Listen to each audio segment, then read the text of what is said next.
The opening scene introduces us to Nikita, a troubled teenage drug addict who has completely embraced a life of chaos, violence, and rebellion. One night, she joins a local gang on a pharmacy robbery. After breaking in, she casually puts on her headphones and hides behind a counter while the others search for drugs. It doesn't take long before the police arrive, and the robbery quickly turns into a full-scale shootout. After a brutal exchange of gunfire, every member of Nikita's gang is killed. One officer approaches her, assuming she's harmless. Big mistake. Suffering from severe withdrawal symptoms and completely unpredictable, Nikita suddenly pulls out a handgun and blows the officer away. In the aftermath, Nikita is arrested and put on trial. After spending a night in custody, she is brought before a judge, convicted of murder, and sentenced to life in prison. Later, a group of government officials visits her cell and injects her with a powerful anesthetic, knocking her unconscious. When she wakes up, she finds herself in a plain, unfamiliar room. Before she can figure out what's going on, a sharply dressed and intimidating man enters and introduces himself as Bob.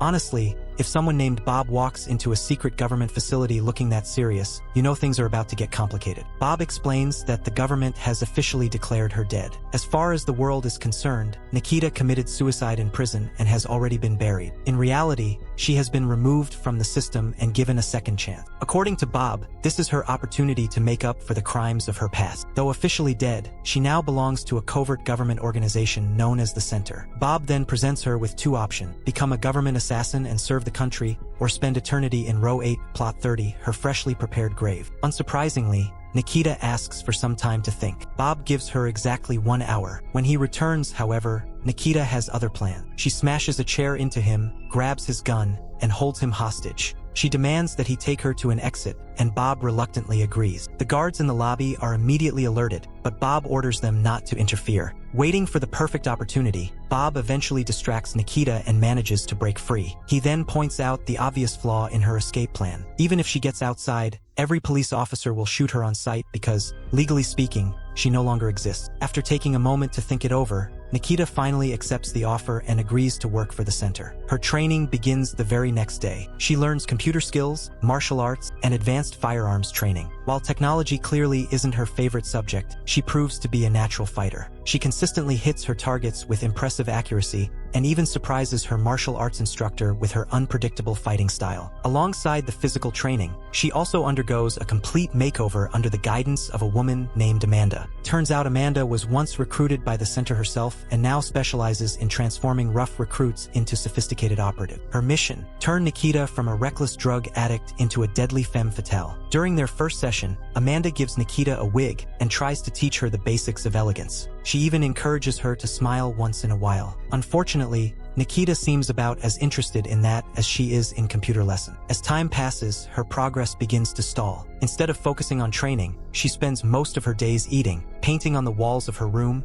and watching movies. Naturally, this becomes a problem. As a result, Bob is summoned by one of his superiors, who is far from impressed with Nikita's performance. Bob argues that she has enormous potential and just needs more time. The boss reluctantly agrees but sets a strict deadline. Bob now has 2 years to prove that Nikita can become a professional assassin. If he fails, she'll be removed from the program and executed. The story then jumps to Nikita's 20th birthday. Bob arrives with a small cake and shares a brief celebration with her. But the mood quickly changes when he admits that he's disappointed with her recent progress. He warns her about the consequences if she doesn't improve within the next few days. For the first time, Nikita truly understands what's at stake. Determined not to throw away her second chance, she promises to work harder and prove herself. From that moment forward, Nikita commits herself completely to her training. She gradually excels in every area and begins visiting Amanda regularly to refine both her appearance and her social skills. During one of their lessons, Amanda shares some memorable advice. She tells Nikita to embrace her femininity and learn how to use it wisely. According to her, there are two things in the world with no limits: femininity and the ways people can take advantage of it. Then she delivers her rather blunt conclusion: most men are both horny and foolish. Nikita listens carefully. The story then fast-forwards to Nikita's 23rd birthday. By now, she has transformed completely. The rebellious addict from the beginning of the film is gone, replaced by a poised, elegant,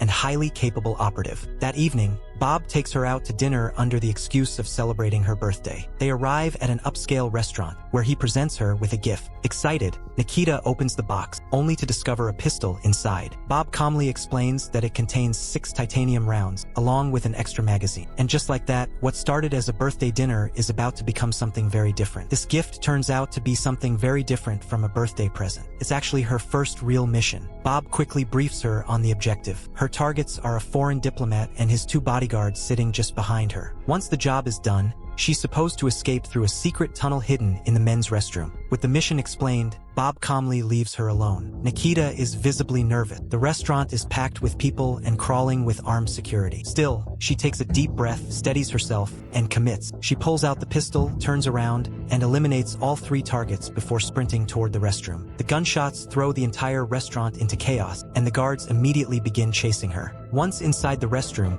Nikita makes a horrifying discovery. The secret tunnel has been sealed shut with bricks. Not exactly the reassuring escape route she was promised. With no time to process the betrayal, she rushes toward the kitchen. Moments later, armed guards corner her and open fire. Nikita dives behind a table and returns fire, but disaster strikes when she runs out of ammunition. Just as the guards prepare to move in, she spots a garbage chute and barely manages to squeeze through it, escaping at the last possible second. Back at the center, Nikita expresses her frustration in the most direct way possible, by beating the living daylights out of Bob. Surprisingly, he doesn't seem too offended. He explains that the entire ordeal was a final test designed to prepare agents for the unpredictable nature of real missions. Apparently, near-death experiences are part of the curriculum. The following morning, Nikita is officially released from the center. She receives the details of her new life: a home, a bank account with monthly payments, and a carefully constructed fake identity. From this point forward, she will live in Paris under the name Marie. One day, while shopping for groceries, she meets a cashier named Marco. After some playful flirting, she invites him back to her apartment, and before long the two begin a relationship. As the months pass, their bond grows stronger, and eventually they become engaged. Marco knows nothing about her secret life, but he often wonders why she has no family, no close friends, and so many unanswered questions surrounding her past. Somehow, Nikita always manages to dodge the conversation. About 6 months later, Nikita is enjoying breakfast in bed when the phone rings. It's a mission assignment. She quickly gets dressed and heads to a hotel where she meets several fellow operatives preparing for an operation. Her role is simple: disguise herself as a waitress and deliver a breakfast tray to a target's room. Of course, this isn't an ordinary breakfast. Hidden inside the cups and dishes are sophisticated listening devices. Nikita completes the task flawlessly and returns home without incident. Later that day, Bob calls to congratulate her on the successful mission. During their conversation, Nikita invites him over for dinner and introduces him to Marco as her Uncle Bob. Marco is thrilled to finally meet someone from her family. Over dinner, he asks Bob what Marie was like as a child. Without missing a beat, Bob invents an entire childhood story on the spot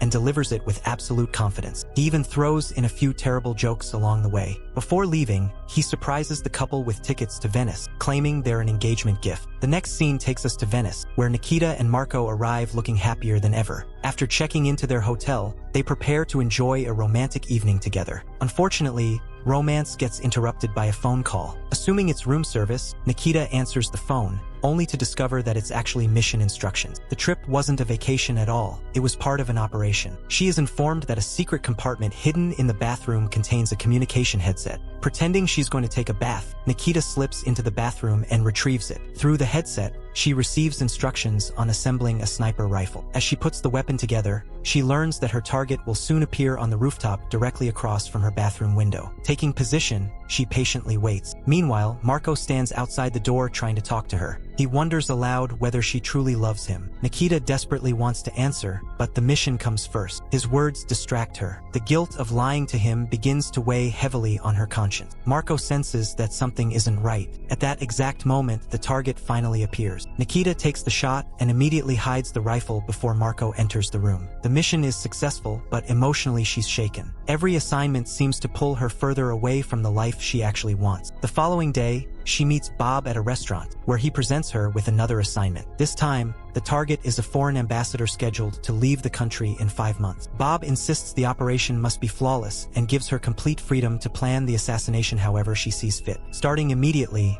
Nikita throws herself into months of careful research. She studies the ambassador's routines, monitors his movements, and works alongside other operatives to gather intelligence. Eventually, They discover that obtaining a key from the ambassador is essential to retrieving critical documents hidden inside an embassy locker. To accomplish this, Nikita arranges an elaborate trap. An operative hides inside a hotel room frequently visited by the ambassador and his mistress. Nikita then impersonates the mistress and lures him inside. Once alone, she slips him a drugged drink, knocking him unconscious. Meanwhile, the hidden operative begins disguising himself as the ambassador. Everything seems to be going according to plan until the center informs them that the ambassador has recently changed his security code. Suddenly, the entire operation is compromised. To clean up the mess, the center sends in Victor, a legendary operative known for handling impossible situations. Victor arrives at the hotel and immediately eliminates the guards before dragging their bodies inside. Then, without hesitation, he kills the ambassador using acid. Not exactly subtle, but Victor has never been known for subtlety. When the disguised operative protests that this wasn't part of the plan,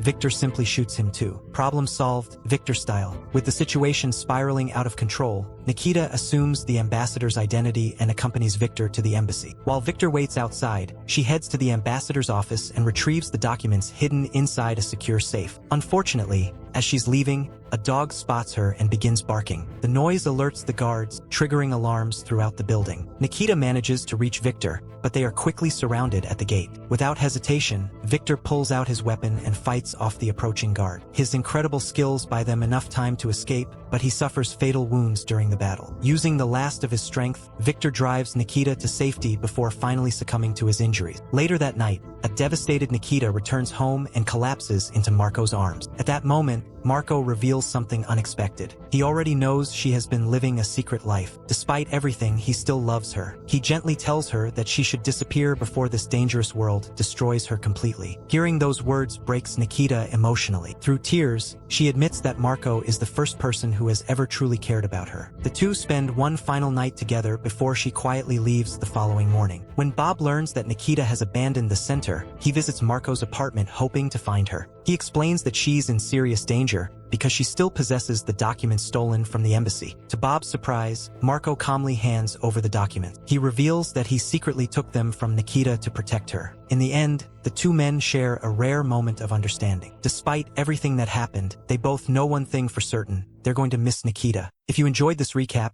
don't forget to subscribe for more movie summaries, turn on notifications, leave a like to support the channel, and thanks for watching.